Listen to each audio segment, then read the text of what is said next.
Bendiciones, hermanos en el Señor. En esta oportunidad hablaremos del capítulo 3 del Evangelio según San Mateo. Ya hemos explicado que tenemos en la parte superior el texto original griego y en las partes inferiores la Biblia Jerusalén, versión católica, y la Biblia Reina Valera. Dice la palabra de Dios: mas en aquellos días aparece Juan el Bautista predicando en el desierto de Judea. Desierto de Judea queda al oriente de Jerusalén, esa parte junto al río Jordán, al oriente. Ese es el famoso desierto de Judea. Ahí aparece Juan el Bautista predicando el Evangelio y diciendo: arrepentíos porque el reino de los cielos se ha acercado. El arrepentido lo vemos arriba, metanoia, metanoite, dice ahí. Arrepentido significa etimológicamente cambio de mente. Arrepentirse, acompañado de epistreifin, que es otro verbo que significa convertirse. Pero arrepentidos, como viene acá, es cambio de mente, es decir, invita a la persona a tener un cambio de mentalidad, porque el reino de los cielos se ha acercado. Mateo omite reino de Dios como los otros evangelios y utiliza reino de los cielos para omitir el nombre de Dios, que entre los judíos era un nombre sagrado, impronunciable. Entonces utiliza reino de los cielos, indicando tal vez que lo que nos dicen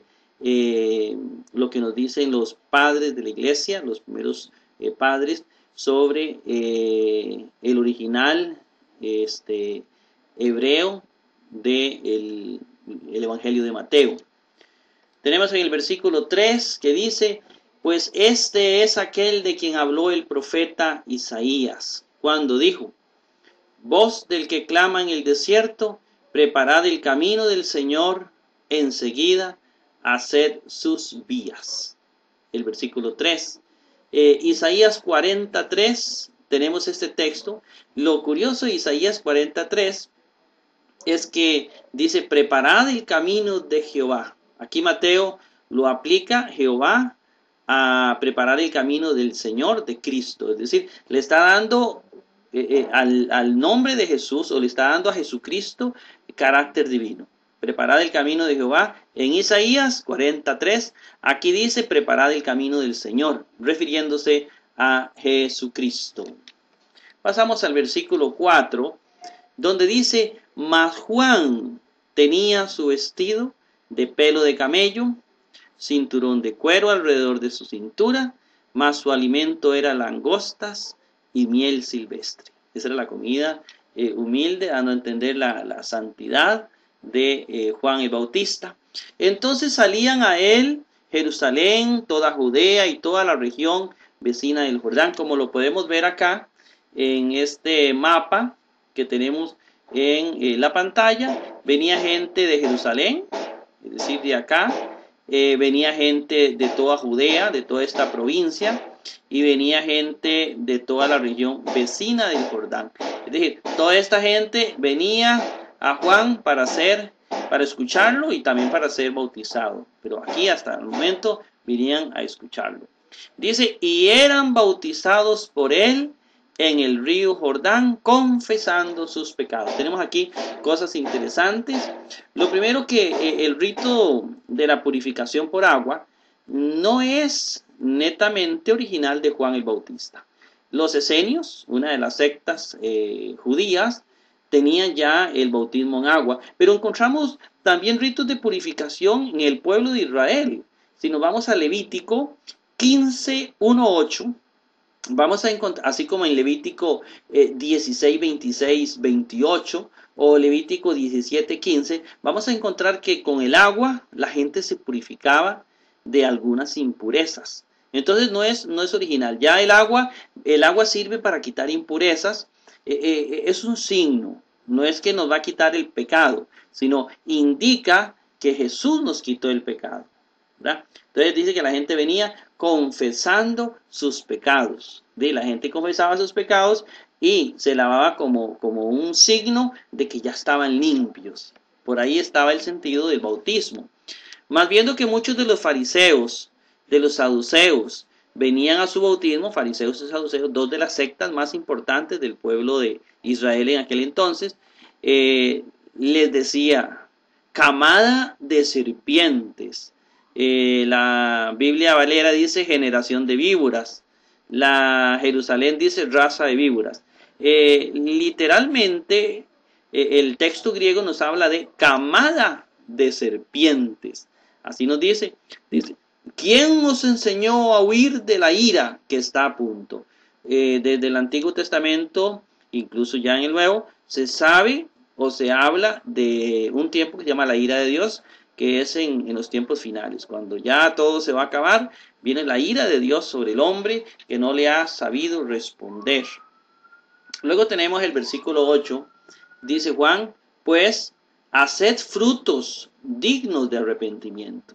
Es decir, cuando uno está arrepentido, hay frutos, se nota. Si usted o yo estamos arrepentidos, tenemos que dar frutos. Es decir, debemos dar evidencia, signos de que estamos arrepentidos, de que nos hemos arrepentido. Versículo 9, y no penséis decir dentro de vosotros mismos, a Abraham tenemos por padre, porque yo os digo que Dios puede levantar hijos a Abraham aún de estas piedras. Con el asunto de Dios, con el asunto de la iglesia, con el asunto de ser discípulo de Jesús, aquí no es importante, no es de ninguna manera importante si yo soy católico, si yo soy evangélico, si yo soy judío, si yo soy...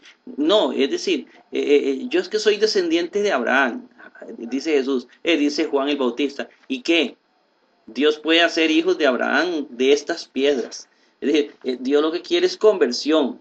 No que yo diga, mire, yo soy evangélico, yo soy católico y yo me meto en una cantina o yo vivo en pecado, vivo en adulterio, etcétera. No es eso, son frutos dignos de conversión que realmente vamos a evidenciar. Eso es lo que nos trata de explicar Juan. En el versículo 10 dice, además, el hacha ya está puesta a la raíz de los árboles. Por tanto, así lo dice, todo árbol que no hace buen fruto es cortado y echado al fuego, dando a entender el castigo divino, es decir, dando a entender que realmente lo que no sirve se desecha, como el cuerpo humano, eso es un principio natural. Las células buenas destruyen a las células malas. Cuando una célula se infecta por virus de gripe u otra cosa de ese tipo, las otras células la destruyen. Es lo mismo, todo árbol que no hace buen fruto es cortado y echado al fuego, es decir, se desecha. En el versículo 11 dice Juan, yo a la verdad os bautizo en agua para arrepentimiento, pero el que viene tras mí, cuyo calzado yo no soy digno de llevar, es más poderoso que yo. Él os bautizará en Espíritu Santo y fuego. Entonces viene el bautismo de Juan, que es un bautismo simbólico que evidencia que hemos sido perdonados de nuestros pecados. Y luego dice, pero Él, es decir, Cristo, bautizará en Espíritu Santo y fuego. Se refiere a un cambio ya de vida, un nuevo pacto, que lo estaremos hablando en otro momento. Tenemos el versículo 12. Dice, el bieldo está en su mano. El bieldo es ese aparatito para recoger la paja. Está en su mano. Limpiará su era, un terreno grande, reunirá su trigo en el granero, mas la paja quemará en fuego inextinguible. Interesante, ¿verdad? No quiere decir que el infierno sea fuego, pero en otros textos lo vamos a encontrar. Aquí lo que dice es lo mismo que mencionó anteriormente, el árbol que no da fruto es quemado, ¿verdad? Asimismo, la paja será quemada en un fuego que no se va a apagar nunca, inextinguible, dice la palabra de Dios. En el versículo 13, entonces Jesús vino de Galilea al Jordán. Vino desde Galilea al Jordán, donde donde estaba Juan, para ser bautizado por él. Luego dice la palabra, mas Juan se lo impedía diciendo, yo necesidad tengo de ser bautizado por ti y tú vienes a mí. Juan mismo decía, no, yo no puedo bautizar a ustedes. Mateo da a entender de que Jesús es Dios en este momento y que de alguna manera Juan lo sabe. Tú vienes a mí, yo necesito de ti más bien, y tú vienes a mí. Pero dice así, Jesús le respondió, permítelo ahora, porque así conviene que cumplamos toda justicia. Entonces se lo permitió. ¿Por qué se lo permitió? Bueno, el bautismo es posterior al arrepentimiento de pecados. En otras palabras, el bautismo es un signo de que yo no tengo pecado. El bautismo es un signo de que yo fui perdonado. Jesucristo no tenía pecado. Por lo tanto, el bautismo lo que significa es yo estoy limpio. Por ahí va el sentido del bautismo. Por eso las personas son bautizadas después de que se arrepienten de sus pecados, como lo decía Juan.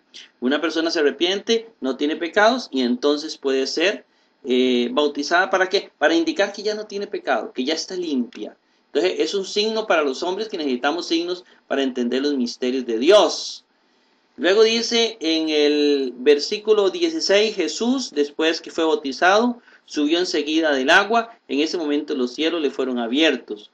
Y vio el Espíritu de Dios que descendía como paloma y viniendo sobre él. No dice que el Espíritu era una paloma, sino que desciende como desciende una paloma, el Espíritu Santo. Ahora no sabemos qué forma tenía, sino dice, descendía como paloma. Así lo dice el texto griego también. Entonces Jesús recibe con esto la evidencia del bautismo en el Espíritu Santo, la llenura del Espíritu Santo también como primicia. He aquí se oyó una voz de los cielos que decía, este es mi Hijo amado en quien me complazco. Dando a entender que así se abría el ministerio de Jesucristo, siendo bautizado, dando signo ante una comunidad de que no tiene ningún pecado. Bien, hermanos, muchas gracias. Que el Señor los bendiga y nos vemos en un programa futuro.